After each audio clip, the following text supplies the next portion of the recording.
E aqui nós temos essas duas imagens para dizer para a gente que a energia armazenada por um capacitor, ela obedece àquela lei, né, do trabalho, né, como produto da carga pela DDP. Então, por isso, nessa análise do gráfico que você está vendo aí, tem a carga vezes V, que é o potencial. Porém, essa fórmula Q vezes U como trabalho, ela só vale se tanto a carga quanto a DDP forem constantes. Mas você se lembra que eu falei para vocês que o capacitor é como uma garrafa de água? Ele não enche instantaneamente, ele vai enchendo aos poucos. Então, o processo de enchimento ele não dá a carga total constante, então eu não posso usar aquela fórmula. Então eu tenho que usar esse gráfico aí, ó, que é uma função crescente que indica para nós que a quantidade de carga em função da DDP é crescente. Na medida que você vai aumentando a DDP, a quantidade de carga vai aumentando também. E como eu tenho DDP e carga, e o produto delas é o trabalho, então a área dessa figura calcula a energia potencial, o trabalho. E como é um triângulo, base vezes altura sobre 2, Q vezes U sobre 2. Então essa fórmula de Q vezes U sobre 2 calcula a energia potencial armazenada no capacitor. Essa imagem da direita mostra para a gente como que a gente calcula a capacitância do capacitor em função dos seus dados físicos, das suas dimensões físicas. Então, nós temos aqui, são três fatores que influenciam nisso. A área dessas armaduras, né? Quanto maior for essa área, maior é a capacitância dele. A distância entre as armaduras, quanto menor essa distância, maior é a capacitância. E o dielétrico, que é um isolante que existe dentro entre essas duas armaduras aqui. Então, a relação matemática está dada aqui nessa expressão de cima. A capacitância é igual a esse E, ou esse epsilon, que é a permissividade elétrica. No vácuo ela tem um valor definido, é uma constante, vezes a área da armadura e de uma armadura, né? E a distância entre elas. Ou essa expressão, ó, 1 sobre K, 4πk é a mesma coisa que ε0. Então essa fórmula é a mesma dessa. Só que aqui, na primeira, quando ele te der o valor direto de ε0, e a segunda, quando ele te der o valor da constante elétrica no vácuo, que é aquela 9 vezes 10 a 9 Newton metro quadrado por Coulomb ao quadrado. E aqui está o símbolo do capacitor. Ok? Aqui nós já vamos com a revisão sobre corrente elétrica, que foi inclusive assunto da nossa última aula, né? E aqui é bem reduzido mesmo. Então, a corrente elétrica é um movimento ordenado de cargas elétricas através de um condutor. Esse condutor pode ser sólido, líquido ou gasoso. Se esse condutor for um condutor sólido, o movimento são de elétrons livres. Então, quando você tiver um exercício que tiver um fio, um circuito elétrico formado por fios, a corrente é eletrônica porque ela é formada por elétrons. Se for dentro de um líquido ou dentro de um gás, a corrente é iônica porque o movimento é de íons.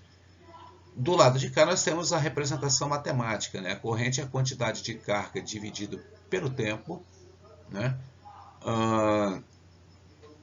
Essa carga aqui então é dada em coulombs, o tempo é em segundos, e quando eu divido coulombs por segundo eu tenho ampere. Ampere é coulomb por segundo, que são as unidades do Sistema Internacional de Unidades. Durante a execução dos exercícios a gente vai falar um pouco sobre essas questões das unidades para que você fique bem atento a isso aí. Aqui nós temos a representação dos dois tipos de corrente que eu mencionei no slide anterior. Quer dizer, eu tenho uma corrente à esquerda aqui, ó, naquele símbolozinho ali, que parece uma eletrólise, é uma eletrólise. Ela é uma corrente de íons, porque ela está dentro de um líquido, e à direita dentro de um cilindro sólido ali, de um condutor sólido. Dentro do cilindro você vê que só temos elétrons e cargas negativas. Já lá dentro da solução aquosa lá, líquida, nós temos cargas positivas e negativas, porque aqui na solução aquosa se movem íons, ou seja, cátions e ânions, e aqui nos sólidos apenas elétrons. Nessa condição aqui de termos apenas elétrons nos sólidos, nós temos dois sentidos da corrente. O sentido convencional e o sentido real. O sentido real é o sentido do movimento das cargas elétricas, ou seja, dos elétrons. Esse é o sentido verdadeiro, que é do maior potencial para o menor potencial, ou seja, do polo positivo para o polo negativo contra o campo elétrico. O sentido convencional que nós vamos adotar é o sentido contrário a isso. Os elétrons se movem para um lado, a corrente se move para o outro. Pode parecer meio estranho e paradoxo, mas isso é uma convenção. Nós vamos adotar esse sentido convencional.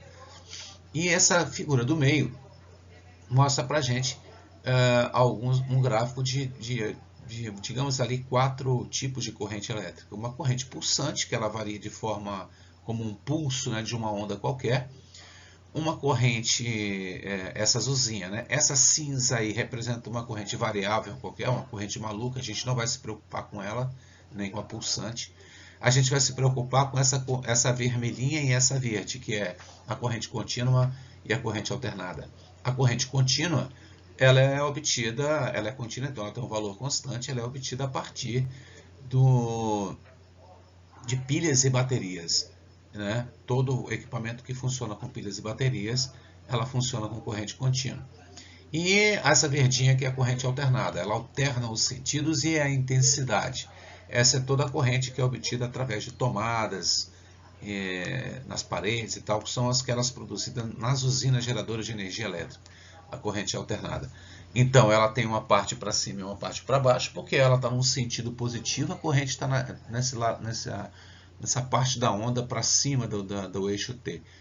E quando ela for negativa, ou seja, quando ela estiver voltando, ela tem essa representação negativa abaixo do eixo T aí. Bom, e por que é uma parábola? Porque o movimento não tem dos elétrons, quando eles vão e voltam, como qualquer objeto que vai e volta, a velocidade não é constante. Então a frequência dessa corrente também, o valor, perdão, dessa corrente também não é constante. Ele varia como essa função aí, ó, do segundo grau, como uma parábola. Ok? Muito bem. Essa é a revisão que a gente precisa fazer conceitual para a gente fazer os exercícios. Nós vamos para lá. E aqui estão as orientações para finalizar essa apresentação, né? Você vai abrir aí no plural, no mesmo caderno de atividades, aí, na mesma caderno não, na página de atividades do plural, eu estou deixando esse vídeo que você está vendo aqui, estou deixando uma atividade, né? Uma atividade proposta, onde esses slides e esses desenhos vão estar juntos também, e estarão os exercícios que eu vou corrigir. Então você tem que, a primeira coisa que você tem que fazer, antes de continuar, abrir atividade e exercício aí no plural. Aí é onde eu coloquei para vocês, tá vendo? Então dá um pause aí, vai lá e abre a atividade. Isso. Agora, você vai abrir o vídeo, o próximo vídeo, que está na sequência, que é o vídeo onde eu estou resolvendo e explicando os exercícios que eu estou propondo nessa atividade. Então você vai acompanhar o vídeo, mas você vai acompanhar com os exercícios na sua tela, né? Então você vai abrir aí uma tela auxiliar no seu celular, no seu computador, ou vai imprimir a atividade, porque você vai precisar de ler a atividade e acompanhar a resolução pelo exercício, pelo vídeo que eu vou abrir para vocês agora, ok? Então vamos lá, resolvendo. Primeiro, abra a atividade que eu deixei para vocês lá no plural. Depois você vai abrir o próximo vídeo, que é a resolução dos exercícios que estão nessa atividade. Vamos em frente?